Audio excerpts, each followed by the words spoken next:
어느 날 나는 한적한 시골 마을로 여행을 떠나기로 결심했다.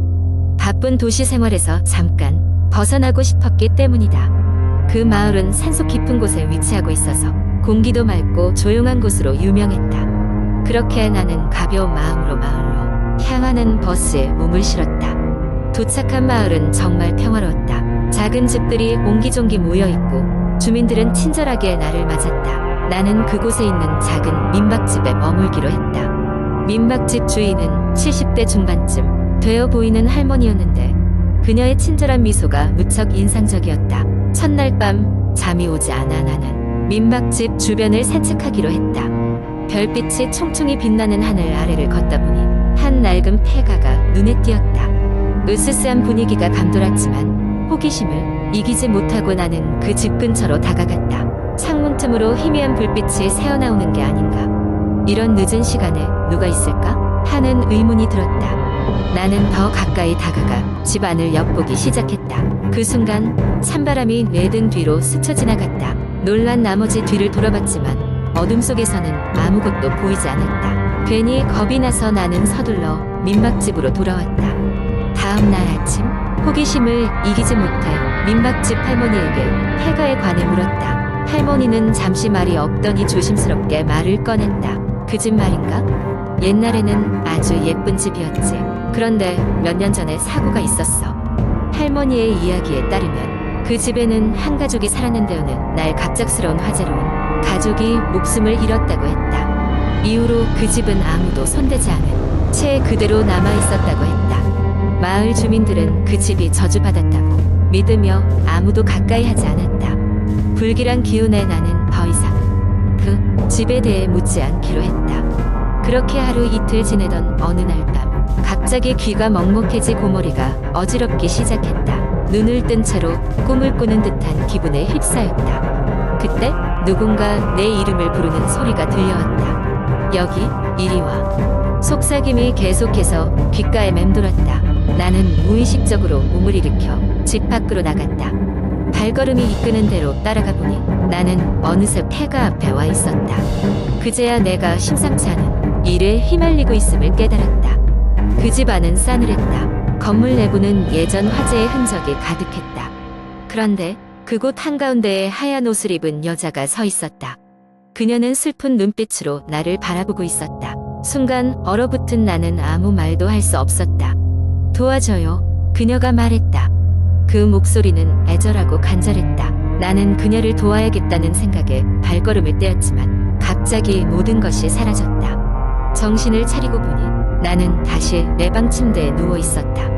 다음 날 나는 할머니에게 다시 폐가에 대해 물었다. 이번에는 그 가족에 대해 자세히 이야기해달라고 부탁했다. 할머니는 차분하게 대답했다. 그 가족은 참 착하고 좋은 사람들이었어. 특히 그 집 딸은 마을 사람들에게 참 친절했지. 그래서 그 사고가 더 안타까웠어. 알고 보니 내가 본 여자는 그 집 딸인 듯 했다. 그녀는 아직도 그곳에 남아 무언가를 기다리고 있는 모양이었다. 나는 그녀의 영혼이 편히 쉴 수 있도록 무언가 도움을 주기로 결심했다. 그날 나는 마을 주변을 돌아다니며 그녀의 가족에 대한 이야기를 더 모았다. 그리고 작은 추모식을 열어주기로 했다. 돌무더기를 쌓고 작은 꽃다발과 함께 그녀를 위한 인사를 전했다. 그날 밤 나는 다시 한번 폐가를 찾았다. 이전과는 달리 그 집은 더 이상 음산하지 않았다. 하얀 옷을 입은 여자는 미소를 지으며 나에게 손을 흔들었다. 그녀의 눈에는 이제 더 이상 슬픔이 깃들어 있지 않았다. 그렇게 짧은 여행을 마치고 나는 도시로 돌아왔다. 시간이 흘렀지만 가끔 그 마을과 폐가에서 만났던 소녀의 모습이 떠오른다. 그녀는 아마도 이제 편히 쉴 수 있을 것이다. 그리고 나는 그 이야기를 인터넷에 남겨 또 다른 사람들이 그녀의 이야기를 알게 되고 기억하게 했다.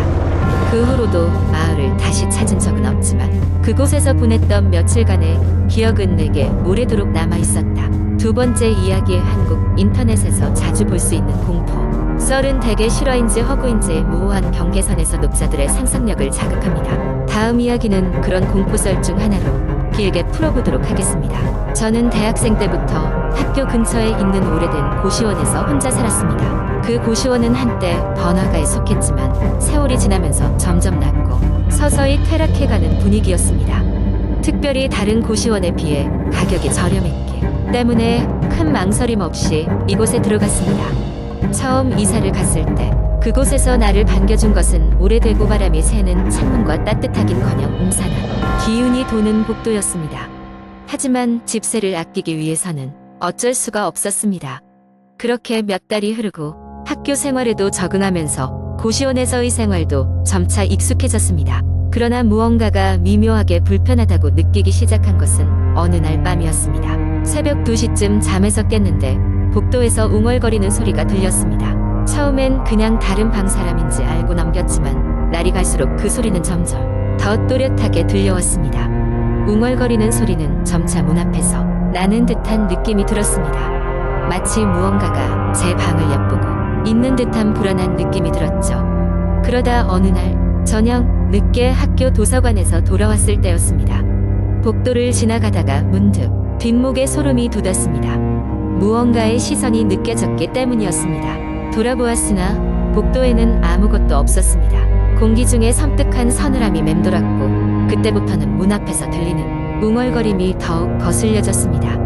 그래서 하루는 방 앞에 살짝 문을 열고 그 소리를 기다리기로 했습니다. 언제나처럼 새벽 2시쯤 그 소리가 다시 들리기 시작했습니다. 숨을 죽이고 귀를 기울이자 그것은 분명 인위적인 소리였습니다. 웅얼거림 속에는 알아들을 수 없는 끊임없이 반복되는 말들이 섞여 있었습니다. 호기심과 두려움이 섞여 있던 저는 손에 핸드폰을 쥐고 최대한 조심히 방문을 활짝 열어보았습니다. 하지만 복도는 여전히 텅 비어 있었으며 소리는 멀리서 들려오는 듯 여전히 또렷하게 귓가를 맴돌았습니다. 공포심에 휩싸인 채 방에 돌아와 문을 닫고 며칠을 고민했습니다. 도움을 구하고 싶었으나 사람들에게 말하면 오히려 이상하게 볼까봐 두려웠습니다. 결국 제가 할 수 있는 최선의 방법은 그것이 진짜인지 꿈인지 정확히 아는 거였습니다. 그래서 다음 날 밤부터 저는 매일 밤 핸드폰을 켜놓고 복도의 CCTV를 확인하기 시작했습니다. 하지만 이상하게도 언제나 복도엔 아무런 흔적이 남지 않았습니다. 그 웅얼거리는 소리가 들리는 횟수는 점점 더 잦아졌고 때로는 제 방 안에서도 그 소리가 나는 듯한 착각에 빠지기도 했습니다. 고시원 밖으로 나가 다른 어딘가를 찾아보고자 했지만 그럴수록 무서운 진실과 마주하게 될지도 모른다는 생각에 이기고 그냥 버티기만 했습니다. 그러던 중 근처의 오래된 서점에서 우연히 그 고시원에 관한 책을 발견했습니다. 책 속에 기록되어 있던 것은 놀랍게도 예전에 그곳에서 사람들이 자주 목격한 미스터리한 현상들이었습니다. 오래전에 그 건물은 작은 병원이었고 원인 모를 사고로 여러 명이 목숨을 잃었다는 내용이었습니다. 그 후 저는 과감히 고시원을 나와 다른 곳으로 이사를 갔습니다. 신기하게도 그 후로는 더 이상 웅얼거리는 소리를 듣거나 오싹한 느낌을 받지 않았습니다. 이후로도 그 웅얼거리는 소리가 무엇이었는지에 대한 답은 여전히 알 수 없지만 그곳을 떠난 것만으로도 제겐 충분한 안도감이 되어 주었습니다. 그리고 종종 친구들과의 대화 속에서 이것을 이야기하곤 합니다. 그럴 때마다 누군가가 그 고시원에서 비슷한 경험을 한 적이 있다고 말하곤 하죠. 그 경험이 과연 누군가의 장난이었는지 혹은 정말로 알 수 없는 존재였는지는 지금도 알 수 없습니다. 하지만 분명한 것은 그곳이 사람들에게 어떤 특별한 기억을 남긴다는 사실입니다. 오늘도 그 고시원은 어딘가에서 새로운 누군가를 기다리고 있을지도 모릅니다. 이 이야기가 실제인지 야기된 상상인지는 중요하지 않겠죠. 중요한 건 이런 이야기가 내 주변 어딘가에서 일어날지도 모른다는 미묘한 두려움과 흥미일 겁니다. 세 번째 이야기. 몇 년 전 나는 서울의 한 오래된 빌라로 이사하게 되었다. 그곳은 80년대에 지어진 건물로 조금 낡았지만 위치가 좋고 무엇보다 저렴한 가격이 매력적이었다. 처음엔 새 집에 만족하며 지냈다. 하지만 조금씩 이상한 일들이 일어나기 시작했다. 이사한 지 일주일쯤 되었을 때였다. 집에서 손끝으로 느껴지는 묘한 차가운 기운이 있었다. 처음에는 그냥 이사한 집이어서 그런가 보다 하고 넘어갔다. 그러나 점점 그 기운은 무시할 수 없을 만큼 선명해졌다. 특히 거실 구석에 있는 낡은 장식장 근처에서 어느 날 퇴근 후 피곤한 몸을 이끌고 집에 들어왔을 때 장식장 위에 먼지가 쌓여있는 거울 보고 청소를 하기로 했다. 낡은 장식장을 열자 뜻밖의 물건이 나왔다. 오래된 일기장과 장식용 목각 인형 몇 개였다.